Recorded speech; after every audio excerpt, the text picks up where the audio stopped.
ഇനിയിപ്പോ എത്രയുണ്ട്? അത് 1600. ഇതോ? മൊത്തം അത്രയുണ്ടോ? ആ ഉണ്ടെന്നേ. ഇത് 500 അല്ലേ? ഇത് 100.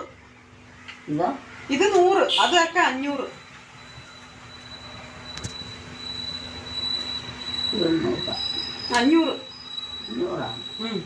ഇതോ? അത് ഇത് 3 500. ഇത് 3 500. 1500.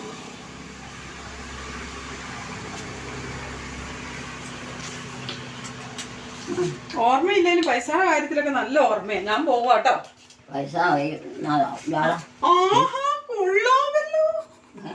എനിക്കല്ലേ പൈസ ഇല്ലാത്തത്, ജോമോന് പൈസ ഉള്ളതാ. അല്ല അതിനിപ്പോ എന്നാ എനിക്കല്ലേ ഇപ്പം തരേണ്ടത്. എത്രയാ വേണ്ടേ? എനിക്കത് മൊത്തം വേണം. മൊത്തം തന്നിട്ട് ഞാൻ പിന്നെ എന്നിട്ടാണോ എവിടെയാ? അത് മകൻ തരും.